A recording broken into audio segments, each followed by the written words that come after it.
નમસ્કાર દર્શક મિત્રો, TV7 લાઈવ ન્યૂઝમાં હું છું આપની સાથે રિપોર્ટર ગોપી પીઠિયા. શ્રી કૃષ્ણએ ભગવદ્ ગીતાના 6ઠા અધ્યાયના 30મા શ્લોકમાં કીધેલું છે, યોમાં પશ્યતિ સર્વત્ર સર્વચ મયી પશ્યતિ તસ્યા ન પ્રણશ્યામિ સચ્ચમેન પ્રણશ્યતિ. તેનો અર્થ છે કે હું બધે જ છું, જે લોકો મને બધે જ જોવે છે અથવા તો બધાની અંદર જોવે છે તેના માટે હું ક્યારેય અદ્રશ્ય હતો જ નહીં અને તે લોકો મારાથી ક્યારેય વિખૂટા પડતા નથી. અને આ જ વાત આપણે જ્યારે ગુજરાતી ફિલ્મ ઇન્ડસ્ટ્રીઝમાં કરવા જઈએ છીએ ત્યારે આપણું ખૂબ જ પ્રખ્યાત નામ ધરાવતું ફિલ્મ એટલે લાલો મૂવી. અને એ લાલો મૂવીના પ્રોડ્યુસર અને જેઓએ લાલો મૂવીની અંદર રસિક તરીકે પોતાની ફરજ કે પાત્ર ભજવેલું છે, તો ચાલો તેના જ મુખે જાણીએ કે કોણ છે આ લાલો મૂવીના પ્રોડ્યુસર. જય દ્વારકાધીશ. થેન્ક યુ મેમ, તમે જે શ્લોક બોલ્યા મજા આવી મને. મારું ઇન્ટ્રો કરું તો મારું નામ જયદીપ ટીમાણીયા છે અને હું રાજકોટથી જ બિલોંગ કરું છું.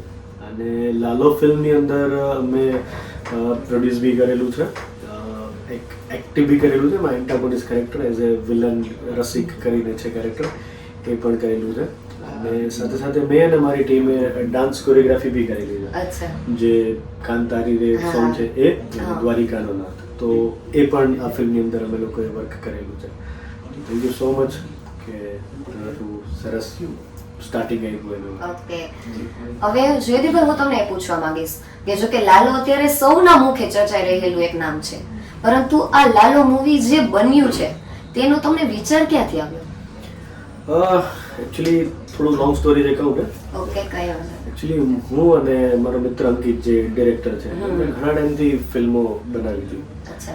અને અમે લોકો એક ફિલ્મ લખી, અમે લોકો સ્ટોરી, અને એનું બજેટ થોડું બહુ હાઈ હતું. અમે લોકો ટ્રાય કરી કે ભાઈ કરીએ પણ સમહાવ ત્યારે અમને લોકોને એટલું ફંડ નહોતું, એટલે અમે લોકો પાછી એક નાની સ્ટોરી લખી કે ભાઈ આટલા પૈસા નથી આપતો તો એક નાની સ્ટોરી લઈએ.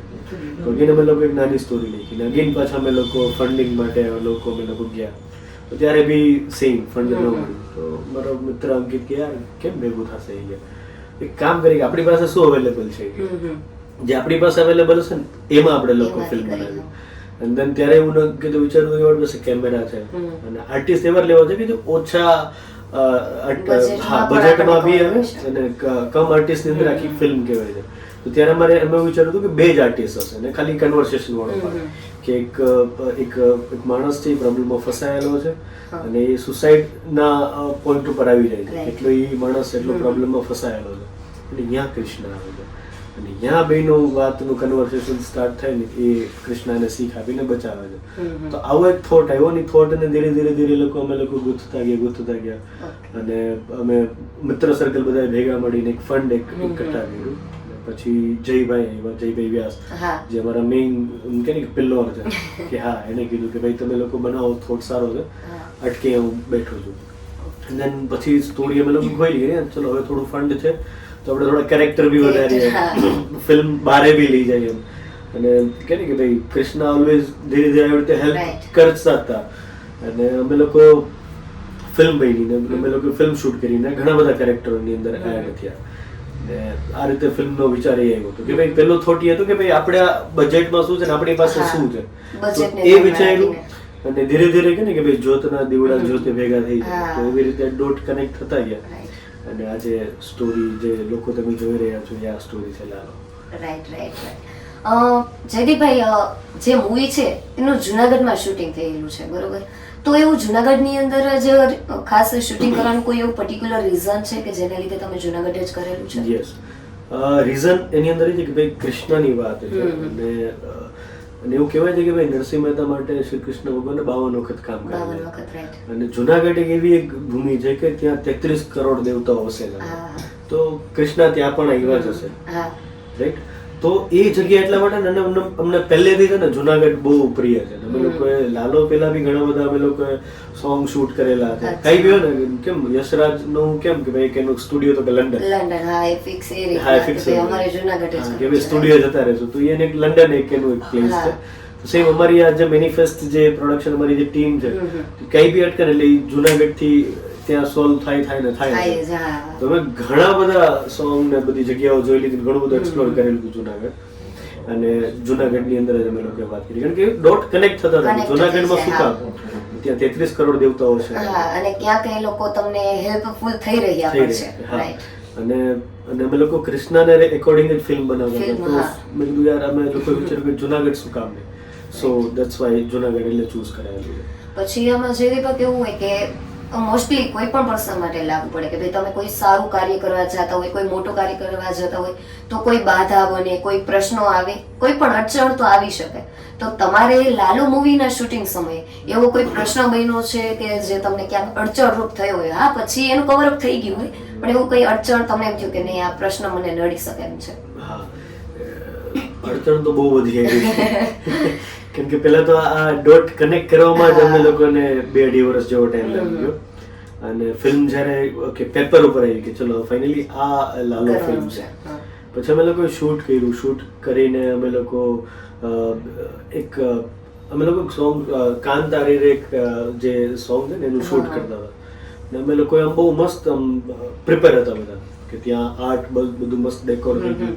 એ જગ્યા જે ત્યાં જે ચોક છે નાનું, જે લાલાના ઘરની બહારની સાઈડ જ છે, ને અમે લોકો ત્યાં મસ્ત ડેકોર કરી નાખ્યું ને ત્યાં સાફ સફાઈ કરીને જે જે વસ્તુ અમને જોતી હતી ને બધી વસ્તુ પ્રિપેર કરતા હતા.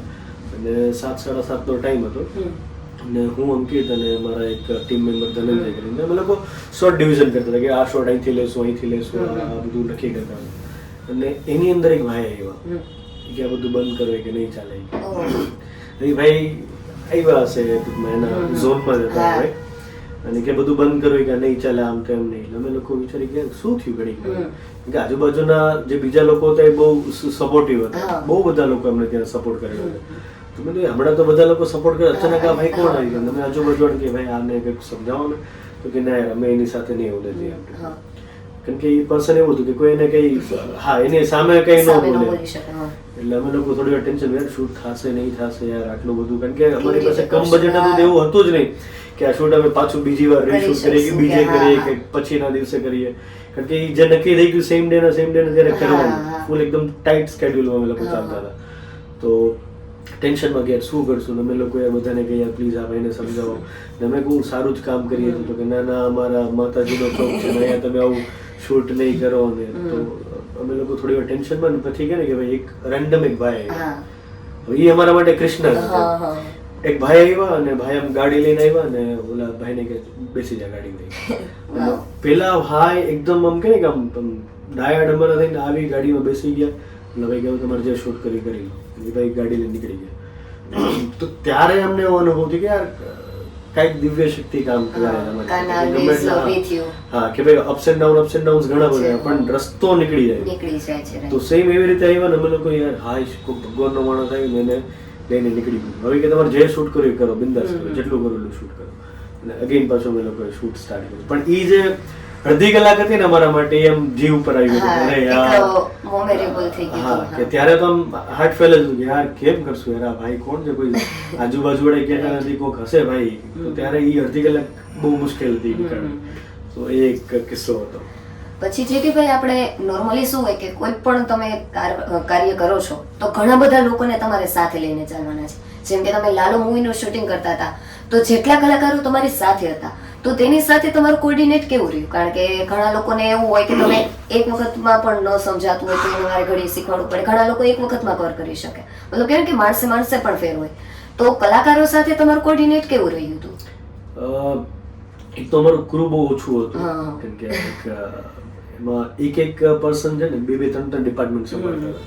જેમ કે અમારામાં એક વિકી જોશી કરીને છે, એ સ્ટોરીમાં બી હતા અને ક્રિએટિવ હેડ બી હતા કે ભાઈ નાનું કઈ બી મેટાફોર આ થાય, કઈ બી ક્રિએટિવ થોટ હોય તો એ પહેલા પોઈન્ટ કરે.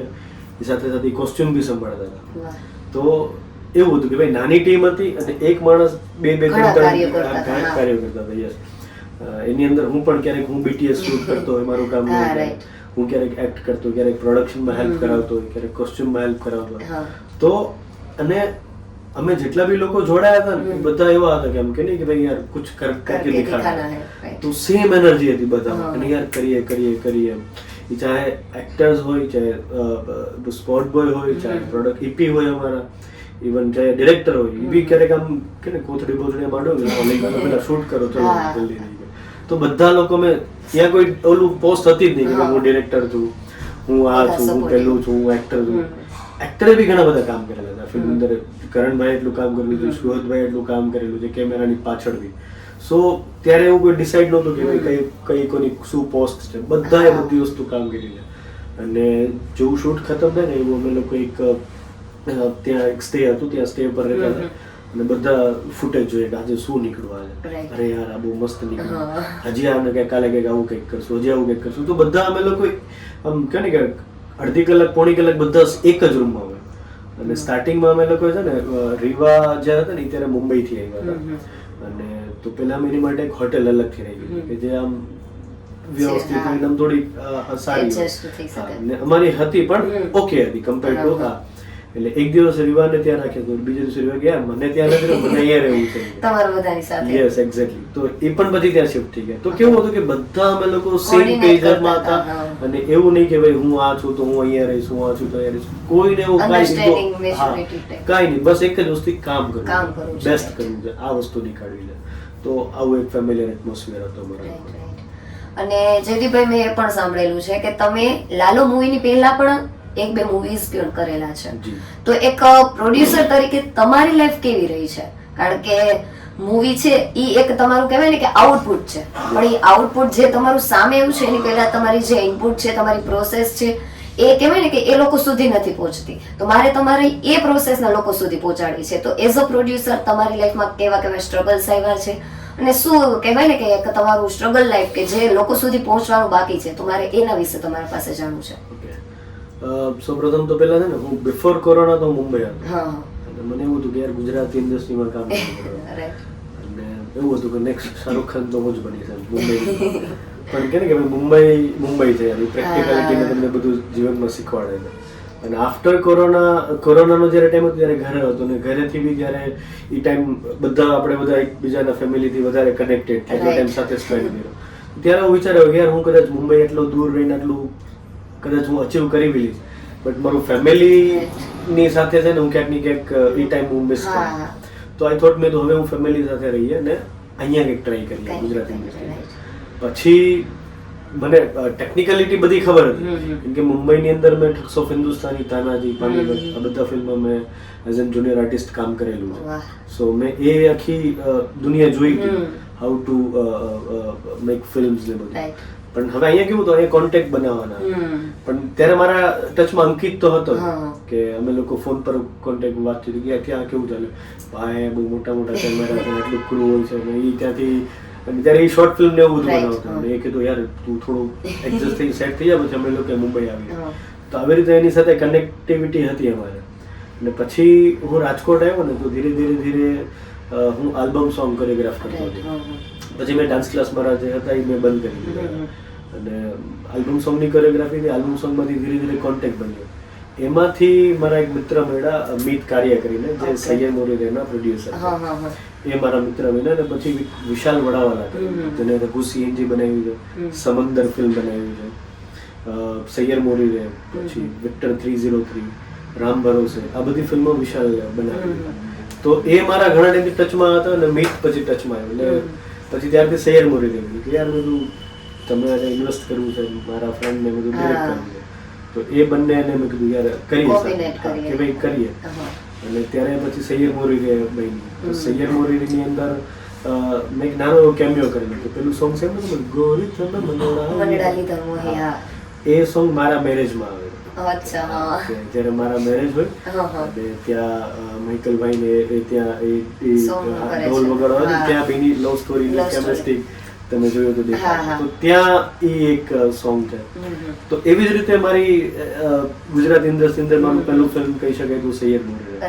એવી રીતે એન્ટર તો ધીરે ધીરે કોન્ટેક્ટ બન્યો અને પછી ખબર પડી કે યાર ચલો યાર આપણા ઉપર કોઈ એવું ગોડફાધર નથી એમ કે આપણે ડાયરેક્ટ લોન્ચ કરશે. તો મને એવી ખબર પડી કે ઓકે ભાઈ તમારે ક્યાંકથી ફંડ બી લાવવું પડશે, પછી તમને જગ્યા મળશે અને પ્લસ ટેલેન્ટ તો સેકન્ડ નંબરની વસ્તુ કે ચલો તમારી પાસે કોન્ટેક્ટ છે પણ ટેલેન્ટ નથી તો કઈ નથી. તો આ બે વસ્તુને બેલેન્સ કરીને એન્ટર થયો કે ભાઈ કોન્ટેક્ટ બી બનાવ્યા અમે, કોન્ટેક્ટ બનાવવાની સાથે સાથે ટેલેન્ટો બી યુઝ કરીને સ્ટેબલ થયો. અને સૈયદ મોરીને પછી અમે લોકોએ વિક્ટર કરી, વિક્ટર 303 કરીને એ અમે લોકોએ કચ્છમાં શૂટ કરી અને પછી લાલો અમે લોકોએ શૂટ કરી. લાલાથી એસ્ટાબ્લિશ થયો કે કોણ છે. એટલે જ ને કે ભાઈ જે પ્રોડ્યુસરને આપણે ખાલી લાલાટના મૂવી કે એના પછીથી ઓળખી છે, પરંતુ એની સ્ટ્રગલ લાઈફ પણ આજે આપણને જાણવા મળી. Yes. ભાઈ જયદીપભાઈ, કાનો જે આપણા જગતનો નાથ કહેવાય, અને એના ઉપર જ્યારે મૂવી હોય તો કાનુડો આવે ને એવું તો બને જ નહીં, બરોબર? 100%, તો તમને ક્યારે એવો મૂવી ટાઈમે એવો અહેસાસ થયો કે ભાઈ એવો અનુભવ થયો કે નહીં, મારો કાન્હા મારી સાથે છે, મતલબ કાન્હા ઓલવેઝ વિથ મી અને એ મારું કંઈક કામ કરે છે, એવો કોઈ અહેસાસ તમારો કોઈ શૂટિંગ ટાઈમે કે નહીં મારો કાન્હા મારી સાથે અત્યારે છે? કારણ કે એક કિસ્સો તો તમે બધાએ સાંભળ્યો જ હશે કે હમણાં મેં જે કીધું કે ભાઈ ઈ ક્યાંક ને ક્યાંક એ મારા માટે કૃષ્ણ જ હતા. પછી પેલું ગાય વાળો કિસ્સો તમે લોકોએ સાંભળ્યો હશે. એ ત્યારે અમે લોકોને અહીંયા જંગલની અંદર શૂટ કરતા તો ગાયો અમને લોકો કોઈ આપતા નહોતા. રેન્ડમ એક પર્સન એવા ગોવાળી એવા ગાયો લઈ અને અમે લોકોએ આખું શૂટ કર્યું. જે સીન નહોતા શૂટ કરવાનું એ બી અમે લોકોએ શૂટ કર્યા. સો ત્યારે અમને એક એવો અનુભવ થયો કે નહીં યાર કૃષ્ણ સાથે. પછી મેં જે કહું ને કામ સારી શૂટ કરતા હતા, અમે લોકોએ મસ્ત બધું શૂટ કર્યું. શૂટ પછી ડેટા કરપ્ટ ઉડી ગયો. અમે લોકો ટેન્શનમાં કે યાર તો ડેટા કોઈ વાતે ગમે એ લોકો પાસે જાય ને તો બધા કંઈક રિકવર થાય પણ આટલા પૈસા થાય. ડિરેક્ટર કે આટલા પૈસા હું ડેટા રિકવર કરે ને કરતા તો નવું શૂટ કરી લે. સો અને રેન્ડમ જેટલું ડેટા કવર થાય આજે જે ફિલ્મમાં તમે જે જોવો છો ને એટલો જ ડેટા કવર થયેલો છે, એટલો જ એડિટ કરેલો. સો એ બી એક વસ્તુ હતી કે ભાઈ, અને કેવું છે કે ભાઈ જે ઈ સોંગ તમે જોશો ને કાન તારી એની અંદર વચ્ચે ફ્લેશબેક્સ બધા મૂકેલા છે. તો એ સોંગ હવે એટલું હવે બ્યુટીફુલ થઈ ગયું કે સોંગ બી ટ્રાવેલ કરે છે, તમને લાલાનું પાસ્ટ બી દેખાય છે, શું એના જીવનમાં ચાલી રહ્યું છે હા એ પણ દેખાય છે. તો જ્યાં ડેટા ઉડી ગયો તો એમને એવું હતું કે યાર નહીં મજા આવે લોકો, પણ ક્યાંક ને ક્યાંક કૃષ્ણ કે ક્યાંક ને ક્યાંક કરાવતા હોય છે, સારું જ કરાવતા હોય છે. તો એ સોંગની બ્યુટી એટલી બહાર આવી ગઈ ને કે યાર વાત ન પૂછો, કે બધા લોકોને ઇમોશન ટચ થાય છે કે ભાઈ સોંગ બી છે, સ્ટોરી પણ છે અને ડાન્સ પણ છે ને લાસ્ટમાં કૃષ્ણની એન્ટ્રી પણ છે. અને ભગવાન શ્રી કૃષ્ણએ કીધું છે ને કે મહેનત કરતા રહો, ફળની આશા ન રાખો. કારણ કે એવું જ જયદીપભાઈ તેની વાત પરથી કીધું છે કે અમે મહેનત કરતા રહ્યા અને ફળ તો કાન્હાએ પોતે આવીને દીધું છે.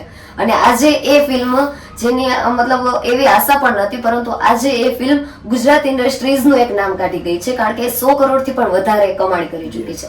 તો એ વખતે જે અંદરની જે ખુશી હોય ને, ઘણી વખત એવું હોય કે એ ખુશી આપણે બોલીને વ્યક્ત ન કરી શકીએ, પરંતુ મારે એ ખુશી તમારા મોઢે સાંભળવી છે કે જે રીતે તમે મહેનત કરી છે એ પ્રમાણે તમને ફળ મળ્યું છે કે શું છે?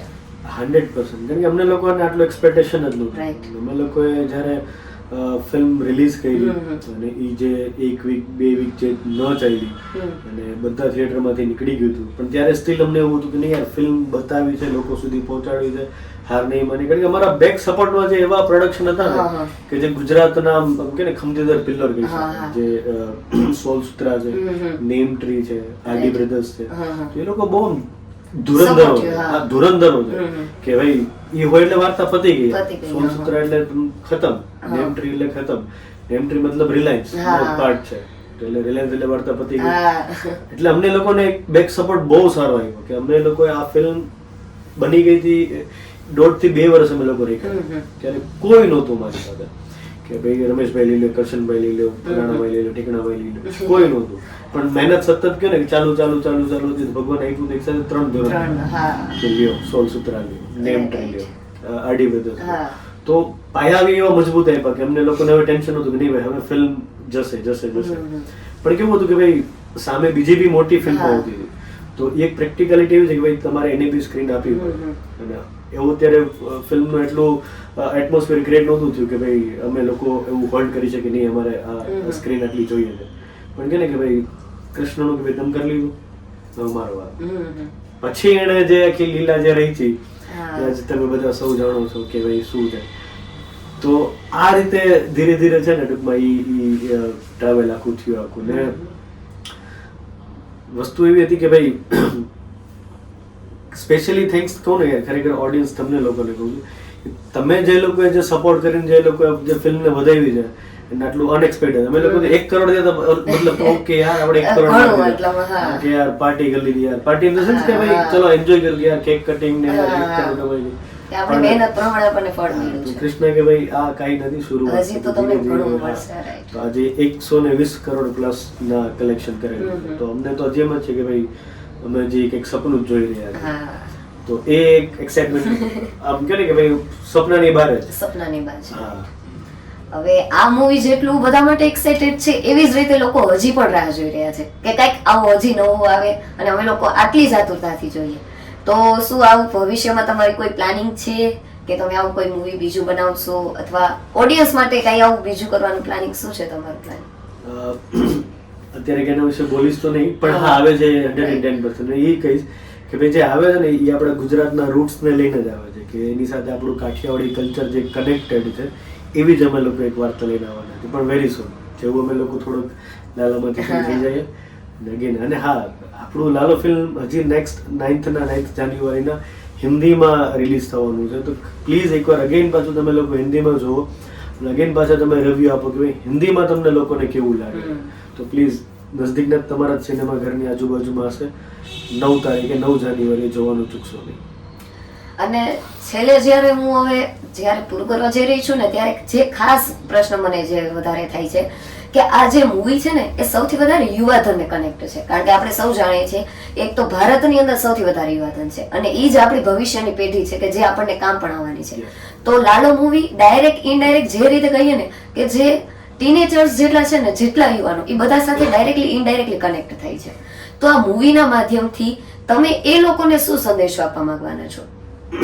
ઓકે, આ ફિલ્મની અંદર તો જે કૃષ્ણ અહીંયા સંદેશા જોઈએ, કેમ કે કૃષ્ણ એવા એક ગોડ છે કે તમને જીવનમાં હરેક એજે તમને કંઈક ને કંઈક એને શીખવાડેલું છે કે ભાઈ બધું તમારે સમયસર બધી વસ્તુ કરી લેવાની. તોફાન કરવા તો બચપનમાં કરી લો, તમને કંઈક સારા વિચારો લેવા છે, સારા પાથ ઉપર જવું છે તો એ જવાનીમાં કરી લો, બુઢાવામાં તમારે લોકો સારા કર્મ તો તમારે બચપનથી લાસ્ટ સુધી કરવા જ પડશે.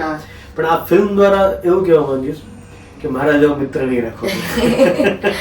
એટલે મૂવીમાં જે પાત્ર છે એ રસિક જેવા મિત્ર નહીં રાખો ને, કારણ કે એ કેરેક્ટરથી અમે લોકોએ ઓડિયન્સને એ જ કહેવા માંગીએ છીએ કે ભાઈ બધાના જીવનની અંદર આવા બધા મિત્રો હશે. જો તમને છે ને આવા મિત્રો હોય ને તો કૃષ્ણ ત્યારે એકવાર છે ને કોઈ બી કૃષ્ણ નહીં કોઈ બી XYZ તમારા માતાજી લઈ લો કે XYZ કોઈ બી દિવ્ય શક્તિ તમને જયારે હિન્ટ આપે છે કે આ પર્સન મારા માટે રાઈટ છે કે મારા માટે રોંગ છે. જો ત્યારે આ તમને અંદરથી ઇમ્પલ્સ આવે ને કે હી ઇઝ રાઈટ કે she is right, she is wrong, he is wrong, ત્યારે એનેથી છૂટું પડી સાંભળવી અને ત્યારે વ્યવસ્થિત તમારે યુ ટર્ન લઈ લેવાનું. કારણ કે આ ફિલ્મની અંદર બી એ જ બતાવ્યું છે કે ભાઈ જીવનમાં બધાથી ભૂલ થાય, કારણ કે માણસ છે તો માણસ માત્ર ભૂલને પાત્ર, પણ તમને રાઈટ ટાઈમ પર ક્યારે તમારે ટર્ન લેવાનું એ તમે સમજી જાઓ ને તો ઓલવેઝ તમારું જીવન સફળ થઈ ગયું, ખુશી જશે.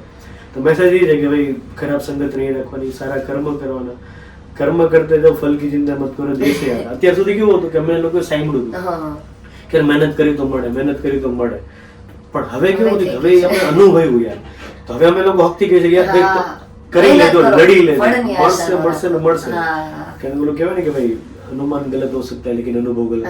તો અત્યાર સુધી અનુમાન હતું, હવે અનુભવ બી થયો. તો હવે 110% કહી શકીએ કરી લેજો, થઈ જશે.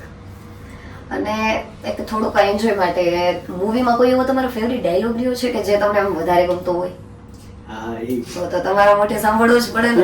તો મારો તો ડાયલોગ નથી, કરણભાઈનો ડાયલોગ છે. એ બોલું છે કાઢો મને કાઢો આયા હલવાણો, તો એ કાઢો મને કાઢો કાઢો રે કાઢ પેલા મરી જાય હોય કોઈ હે કે નહીં, કોઈ હે જ નહીં. તો આ એક ડાયલોગ છે. તો એ બહુ બધું અને એ નેચરલ આવ્યું હતું, તો જબરદસ્ત ગમે એના મોઢે જોશો ને રીલ્સ બી ઘણી બધી બને. સો આ એક ડાયલોગ યાદ હતો. અને જ્યારે હવે હું પોડકાસ્ટના અંત પર જઈ રહી છું અને આપણા જગતના નાથની વિશે જ વાત હોય તો એના કીધેલી વાતને કેમ યાદ કરવી ભૂલાય, બરોબર ને? તો ભગવાન શ્રી કૃષ્ણએ અર્જુને એક વખત પૂછેલું કે ભગવાન મને કોઈક એવું વાત કે એવો વાક્ય કહો કે જેને સાંભળીને હું સુખમાં છલકાઈ પણ ન જાઉં અને દુઃખમાં બહુ વધારે પડતો તૂટી પણ ન જાઉં. ત્યારે શ્રી કૃષ્ણએ એક જ વાક્ય કીધું હતું કે આ સમય વીતી જશે. એટલે જે બધાને લાગુ પડે છે કે તમે ક્યારે બહુ દુઃખી હો તો એ વિચારો કે નહીં મારો કાના છે એ આવીને મારી હેલ્પ કરશે, મતલબ તમે જે પણ ગોડને માનતા હોય એ તમારી હેલ્પ કરશે, આ સમય વીતી જશે. એટલે ક્યારે બહુ તૂટી પણ ન જાવ અને ક્યારે બહુ સુખમાં છલકાઈ પણ ન જાવ. આ વાતની સાથે જયદીપભાઈ તમારી સાથે ચર્ચા કરીને બહુ મજા આવી અને ઘણું બધું જાણવા મળ્યું કે જેમ ફિલ્મમાં કેરેક્ટર જે પાત્ર ભજવી રહ્યા છે તો એની જે રીતની કહેવાય ને કે કથા હોય કે એનું જે કંઈ પણ ભવિષ્ય કે ભૂતકાળ સાથે કનેક્ટ હોય કે જે એટલું ભૂતકાળ ખરાબ જાય ને એટલું ભવિષ્ય સારું આપે છે. તો એવું જ એક પ્રોડ્યુસરની લાઈફનું પણ સાંભળવા મળ્યું અને સાંભળીને લોકો માટે એક પ્રોત્સાહિત કહેવાય ને કે વાત બની છે કે ભાઈ કોઈ પણ વસ્તુ માટે તમારે મહેનત તો કરવી પડશે, મહેનત કર્યા વગર કશું જ નથી મળતું. અને તમારો ખૂબ ખૂબ આભાર કે તમે અહીંયા TV7 ચેનલમાં પધાર્યા છો અને અમારી સાથે ખૂબ ખૂબ સારી રીતે વાતચીત કરી તે બદલ તમારો ખૂબ ખૂબ આભાર. Thank you. જય દ્વારિકાધીશ.